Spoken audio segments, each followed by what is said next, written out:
Good afternoon, LinkedIn friends, Value First Nation. Welcome to another episode of Value First Platform, talking AI data readiness with Trisha Merriam. How you doing, Trisha? Really good. You know what I just noticed in your tagline? Also, I just noticed that mine has disappeared, so I'll have to put that back in.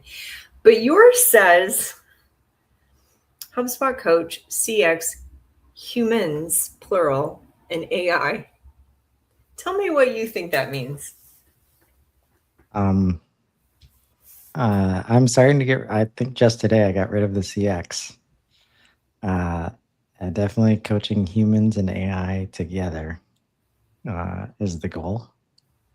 So it's what you're the coach for. Yeah. So these are topics or domains that I feel confident putting next to the words HubSpot coach. Okay. And it took a while for humans to get in there, but then I realized what I was doing. And yep, definitely needs to be in there. Yeah. Is anybody searching for that? Probably not. But it's the right message to be sending, I think. I definitely Uh, agree. Is it and it, uh, is it SEO? Is it AEO? Probably not. But I agree with it all the same. And at the end of the day, because I was an SEO back in the day, like the 90s. Um, and one of the names who ended up becoming one of the biggest SEO names of the like 2000s, he was just a consultant that worked for us that came to our office. And one of the things that I learned from him that I think just has never, ever, ever changed is just do good work. Put put in put intention behind helping people and creating a lot of value, and the rest will come. First and foremost, which is what you do. it's what we try to do. Um, that reminds me of an idea that we were just talking through on Value First Office Hours that came up over the weekend. And it relates to this role that we're going to be talking about.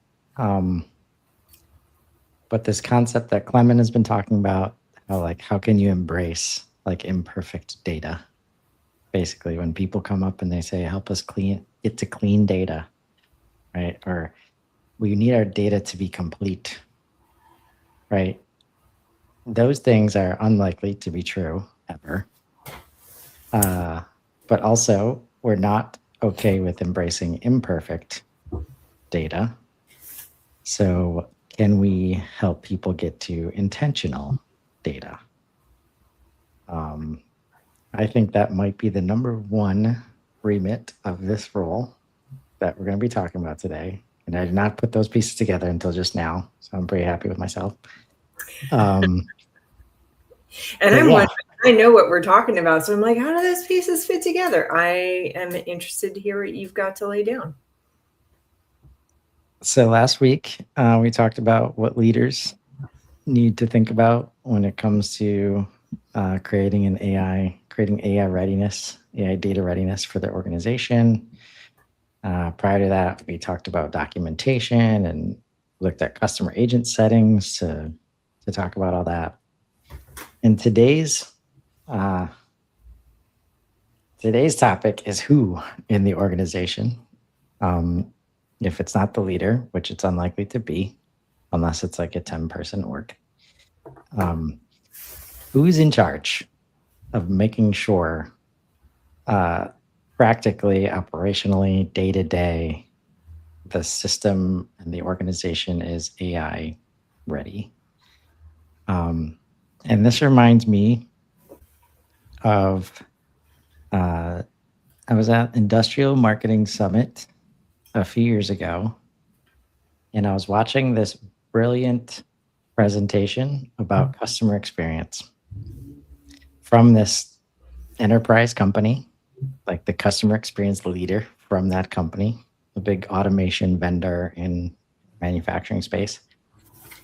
And like everything he said on the slides was like, yep, it's good, makes so much sense. And the question I asked is, who owns this, right? From a customer experience perspective. And if I get the CEO, because this is what I had trouble with on the inside, is even if you get the CEO on board, like in this case, okay, yeah, I want to make sure we're AI data ready. Who in the org right now are they going to put in charge of this? Yeah. Right. And when I asked that question back then, it was a response like, well, whoever brought it to the table, basically. Right. And if you're in HubSpot, in the HubSpot space, you know how well that works out for marketers that Mm, say, hey, we could really do a lot with HubSpot. Okay, you get to be the admin, right? And you're not in charge of sales or anybody else that needs to move in order for us to get value out of HubSpot. mm-hmm. So usually when it comes to layers like this, and this is why it helps if you think about this as infrastructure, you need a singular human being focused on AI orchestration. I think that's going to be a title that stands the test of time. Um, but it's the person who needs to help like drive success with AI for the business, Mm-hmm. I think. And what we're going to go through today is you worked with Claude Mm-hmm. to create a job description. Mm-hmm. And And ChatGPT. then there you go. And then I worked with Claude in the way that I do to create my version. And we're going to share those today and just talk about it. Anything you've learned from the process prior to us sharing? Okay, so the first thing that I was interested in learning today was that okay, you're a very intentional person. So when we talked last week about talking about AI orchestration and the AI orchestrator role this week, I knew you had something specific in mind. So I was curious to hear. Um, and I was very okay. One of the number one things I wanted to know is like, is this a human or a bot role? Is this a human role or a machine role? I don't even know. I don't know what Chris is thinking here. And so when you asked me to pull up a job description, it's like I'm not going to get what Chris wants, because in the same way that you once became frustrated by Claude's inability to provide, I don't know, commentary on HubSpot that encompassed the breadth of what HubSpot can does, because it's thinking in this very narrow way. I'm like, without Chris's context, I'm not going to get what he wants. I'm just not. It's totally going to be wrong, and who knows whether it's even going to be anyway. That was the whole road that I went down. But at least now I know. Okay, it's a human. You're talking about a human. The moment. I would also say from experience that this has got to be a human that the leader of the company presents to the company as like, this is, I'm creating this role because this is how this fits into our strategic plan, and it's a really important part of our strategic plan. And so you're all going to have to pay attention to what this person is saying and planning and asking you. Yeah. And it's a brand new role, and there's never been an AI department, and they're not in charge of marketing. They're not in charge of sales. They're not in charge of service. They're not in charge of RevOps yet. But it's kind of in the same way that when RevOps came in, also like, where do they go? And you needed somebody, the leader, to say, this is a new thing I'm standing up. It's important. And they are going to talk to all of you guys and make all of you work together better. Yeah. And so before we jump in, like I think there's almost always, because creating a brand new role and hiring for that role especially this one, is not easy. But with RevOps, and I think with any kind of like CX, any kind of new thing where you can see it's like a department over in like the Fortune 500, they've been doing it for years. Like it's very obvious that like it's a part of success if you want that thing to be true. There's almost always like a committee that you can create where the person that is really motivated can lead a committee, and you don't have to hire in a brand new role if you need to figure some things out first, right? But even there, it's the leader saying, okay, we've got this committee that's never existed before. Here's what everybody is responsible for. And this person is the leader of the committee. And that's where if you're struggling with this, I guarantee you might have a safety committee, like a quality committee, like these things where multiple teams have to work together and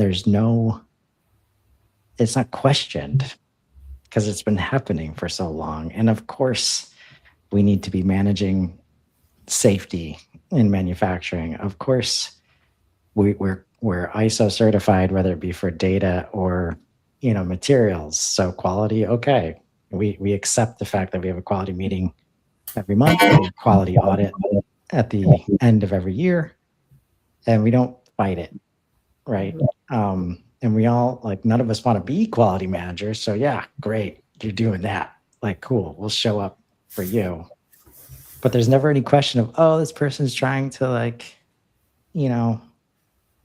do what they care about and, like have this angle that always happens if you try to put RevOps or HubSpot administration on a marketing person or on a salesperson or on a service person.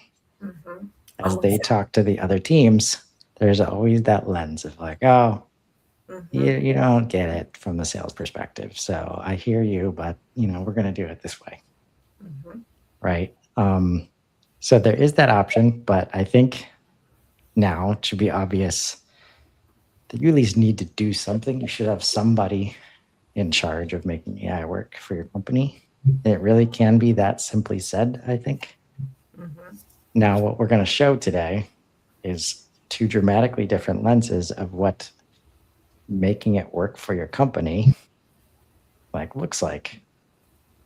So I would love to get into yours first, if you have it ready to share. I do. Hold on. And I think one of the first very leading kind of questions might be is when you start making assumptions about what this role is,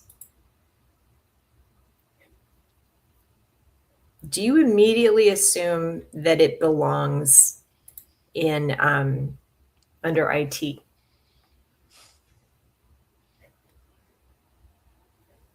I mean, I don't. I might be one of the few people in the world. Well, that's what I think that's already problematic. If you hear this role, what am I doing? If you hear this word AI Orchestrator and you think, okay, we're going to create this role in our org, where is it going to go? And you immediately think IT, I think it's already time to pause and slow down and listen.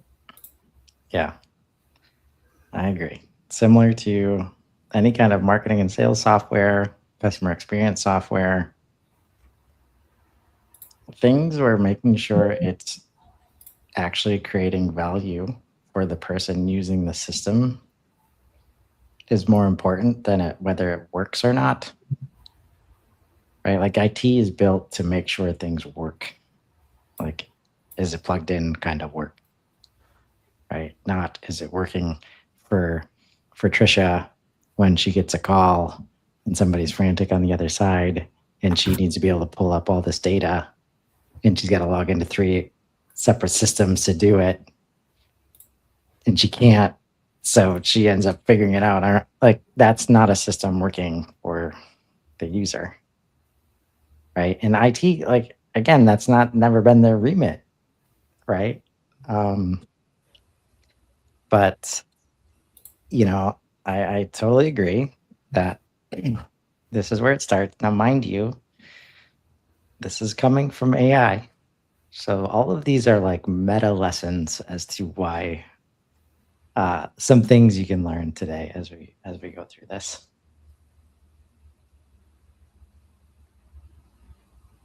So what are we looking at? Already, it looks like it is a technology role, and it reports up. It reports up into the VP of engineering. So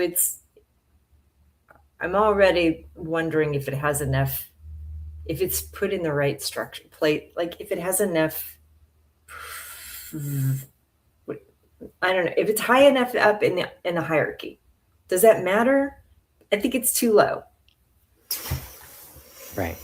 I definitely think chief AI officer, if there are chiefs, like usually if there's chiefs, then chief is the highest. If there's not, then VP is the highest layer. Either way, no matter what it is, they're having to interact with operations and sales and marketing. Like they're not in charge of those groups. Right.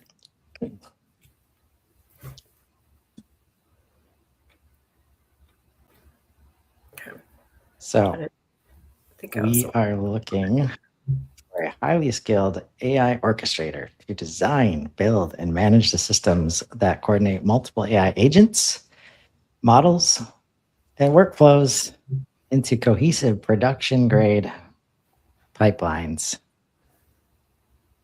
In this role, you will serve as the connective tissue between powerful AI capabilities and real world business outcomes, ensuring that the right models are invoked at the right time, in the right sequence, with the right context. This is a high impact, highly technical role at the intersection of AI engineering, systems design, and product thinking. You will work closely with engineers, data scientists, and product teams to deliver intelligent automation that scales. And right off the bat, what I'm seeing is missing there is sales is missing, marketing is missing, customer success is missing.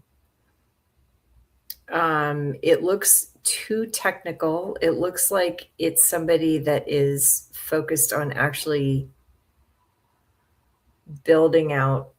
I mean, this reference to ensuring the right models are invoked at the right time. That's a very technical thing, and I'm not actually sure that this role is all that technical. I think they have to know a lot about a technology. I don't know if they need this level. Yeah. It's definitely the difference between like somebody who you expect to come in and automate everything, right, versus not. Right. And there's so many parallels to delivering systems like HubSpot where, I heard we're supposed to automate the hell out of our process when we invest in HubSpot. And like, okay, what's that process? Yeah. Like same thing's going to happen here. Right. And like, I don't know what some of these words mean, like in terms of AI pipeline architecture. What Yeah. what was this production grade pipelines that do what? So production grade can be read as like 99.9% uptime or mistake free, right? Like business critical processes Okay. that cannot fail. Right? Okay. And the misunderstanding here is that you can do that without humans somewhere in the process. And so then the key responsibilities, like all of it, like is built off of that premise. Like you're being asked to deliver AI to the organization without necessarily worrying about the humans involved. Yes. Right. Yes. And The only part that starts to hint at what is required is, I think, the fourth section, which is cross-functional collaboration. Right? Yeah. Mentor engineers is probably the closest we get. Like, you have to, like, humans are involved in this process, folks. And like, back to your SEO like story, like, doing good work is not keyword stuffing because you know it works. Right? At some point, that's going to get you. It's not going to be sustainable. And like, doing good work has always been, to me, enabling smart people in your organization to make common sense decisions on the front lines in the moment. And like, all of that is missed. And I think what I'm telling leaders here is, like, the question, this is the answer to the question, how can we make AI, or like, how can we make AI work for our organization, instead of how can we make AI work with the humans in our organization? Right? And oftentimes you'll start with, like, how does AI work? Right?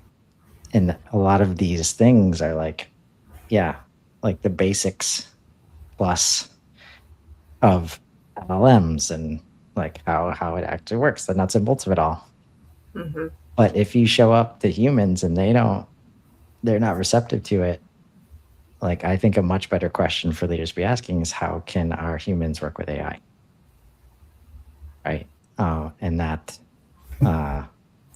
is how I got to my version of it. Well, one more thing though, before we switch to that, is under qualifications, every one of these line items has to do, well, except for the last one, has to do with experience with a specific type of technology. Where I would think one of the number one things I would want to see here is somebody that has evidence of working cross-functionally to implement like organizational change, or to deliver something that affects multiple teams across a business and got them to all work together to some kind of successful result. Like, that is, I think, the number one thing that I'd be looking for here, because that's not easy to do and not everybody has that skill set. Yeah. And as technology moves so fast, the chances that you find somebody with all of these qualifications and like hands-on experience with all this stuff that's brand new, even if they do have 2 years experience, if they haven't used it in the last 3 months, like, how valuable is that experience? Like, have they built with the new models? Like, it's just such a shifting foundation that's always moving in the same direction. So it's not impossible, but that's where you just bring in a different mind, right? A different skill set. And I'm going to share my screen now. And if you're joining us on YouTube, I just shared the link in the comments. So let me get this on the screen. That makes sense. And by the way, this might be a good example of something your AI orchestrator might do for your organization, as Trisha and I were chatting about it last night. Okay, let's create an editable, downloadable job description template for this topic that we're talking about less than 24 hours later. So AI Orchestrator. And I think, to your first question, I'm pretty sure every role moving forward needs to be seen as AI plus human. And like, not a bot, not a human alone, but what is the role? What does the role look like considering a human with a bunch of AI capability strapped on? Human in an Iron Man suit, basically. I mean, that was what I just flashed to. Or just basically like every human with superhuman powers. Right. Everybody's an X-Man all of a sudden. Indeed. So most job descriptions hire someone to manage the machines. This one hires someone to coordinate AI plus humans, which is the actual job. So still in product and engineering, which again, I have a very loose definition of product. And I think I try to help people understand that the product is the experience. If you can get there, all of this stuff starts to make way more sense. But chief AI officer, and I guess if we're thinking between these two, right? Chief AI officer is has responsibility for like making sure AI is successful for the organization at a theoretical and strategic level. It has to be communicating up to the board and out to the stakeholders and helping move the organization in mass. And so that's why, again, this is like the challenge. Like, are you about to make a whole new department? You probably Mm-hmm. should. Mm-hmm. Um, but that's where, like, we're going to be talking a lot about air ops on Thursday at the Profoundly kickoff. And, air ops is probably just like whoever's in charge of your systems, they should now be in charge. Like AI should be like half the remit of the role. Um, so we need someone who understands that the machines aren't the hard part. The hard part is knowing when a human should decide, when AI should execute, and how those two things stay in rhythm as capability evolves. That's not a pipeline problem, it's a judgment problem. And to be fair, I uploaded Trisha's version of the description and then worked through it with Claude. I asked for his AI native thoughts and then asked for him to share what he thought I thought about it. And it was pretty close. It requires someone who respects both sides of the equation. AI is not infrastructure to be managed. AI is a team member with operational responsibility. Your job is to coordinate the full system of AI contributors, human contributors, client relationships, and the handoffs between them. You're not standing between AI and the organization, you're inside it, making the whole thing work. Um, so right away, framing is everything. And that's where I think we've seen it in HubSpot admins, in RevOps folks. If you're not good at communicating with your fellow human beings, it can be real hard to get the adoption that you need to like have good data in HubSpot, have good process in HubSpot, have good handoffs, all of that stuff. So I think in all of these elements, you've got to stop underselling the human part of this, right? I mean, is it okay? Here's a crazy idea. Should you maybe think about interviewing some salespeople for this role?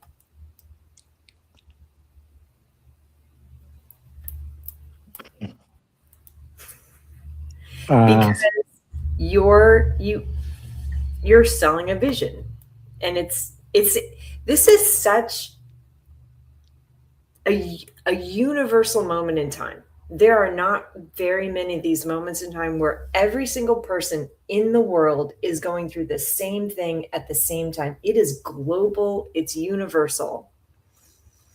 And your organization needs persuasion. You need somebody who is experienced in aligning people to a vision. and helping them understand how the solution you're proposing is going to solve their problems, which is something salespeople are really trained to do a great job at. Yeah, I think that's a great point. This is a moment where really I've talked to many a HubSpot like people in the ecosystem. This job, anybody can get this job if you're great at communicating with others and you're great at managing relationships and understanding the nuances. Again, it's like emotional intelligence. Oh, back again, still important. Sorry, you don't just get to dive into AI and forget about the humans. But I think the other important piece is like trust in AI. Like, has to be there. Mm-hmm. So I think either side can be coached. I'm not sure which side is harder, honestly. It's like down to the individual, like case by case basis, probably. Because great communicators can be great communicators until you put them in a scenario where they're not comfortable, or they don't know everybody or everything in the room. Mm-hmm. Like you can't prepare as much. Like you got to be okay with some uncertainty when it comes to AI. You can't control every response. So embracing that piece of it is very different from like, okay, I know if I'm going to go through the sales process, we're going to do demo and then quote and then proposal, and we're going to talk about it. And if I do that every time, we're going to win like 80% of those deals because we've done it for 10 years that way. Right. That's not how AI works right now. So maybe there's a little bit of an experimentation like side in here too. And that's where marketing, I think as we've been continuing to build, like Nico, George, and I are always like just sharing images with each other and then building off of whatever the other person's doing. My role when I was inside, like I was the guy who could point to the resource that already exists. That means we could just reuse the template. Like this is the magic of digital marketing plus HubSpot. Like, can we just clone that thing? Has it been done already before? And we could just, like make it valuable for us really quickly instead of recreating the wheel. Mm-hmm. Like AI can, like, are you willing to do that with AI? So I think, like here, I haven't even read this yet, but like, is this like 1% of humans comfortable with ambiguity?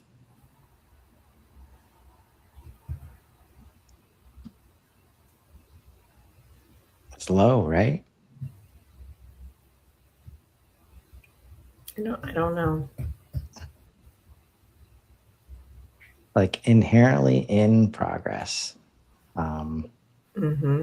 You contribute to the map with while navigating without. Well, that is a very unique skill set or bias. Yep. What matters here, required. And this is where like get out of the tools, right? And by the way, if you want to come and use this, like you're just coming over here and you're typing in your stuff. And now this changed from CRM to HubSpot. Mm-hmm. And you can come in and download your own PDF. But like the moments where somebody's asking for help with HubSpot and they say, do you know anybody with experience integrating ERP XYZ? with HubSpot, like the chances that you know somebody or that anybody exists at all are pretty low. The chances that if you find them, they've only dealt with contacts, companies, and deals and don't really have a lot of understanding of how HubSpot works, like pretty high.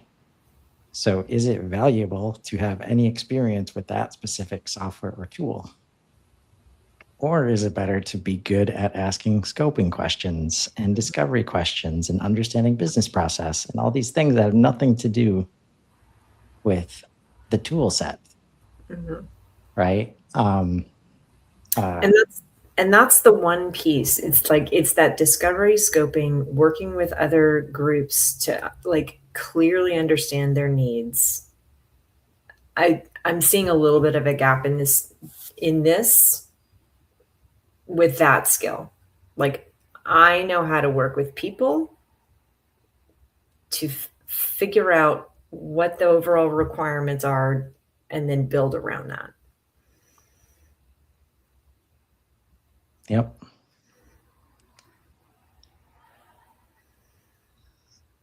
So two dramatically different approaches that, I mean, this is where if this is your AI orchestrator and you've got a great like chief people officer or, great chief of staff or somebody that can move the humans and then work closely with your AI orchestrator who's just building, like, sure. It's two people though. It's like you don't get to just build AI systems without the humans like being impacted in some way, directly or indirectly, which means you should not build without them because then you will not like be able to leverage AI effectively, for the organization. Yeah. So Nice. again, like could be simple. You just have to change the whole way that you think about your business to get to. I'm curious to see. So it was March 9th when I did a search on LinkedIn to try to find AI orchestrator. That was the first place I went, was LinkedIn AI orchestrator job titles. There were none. There were no job postings. There were zero. It'll be interesting to look back at this in like 90 days and see if the world has caught up to where you are. Yeah, I imagine there's like AI director or like stuff like that. And that's, yeah, all of this is in an effort to help people apply this role to create value for the organization. So hopefully this was helpful no matter what you call it. And we'll be back next week talking about some other way to make sure your organization's data ready for AI. Thanks so much, Trisha. We'll see you next time. Thanks, Chris.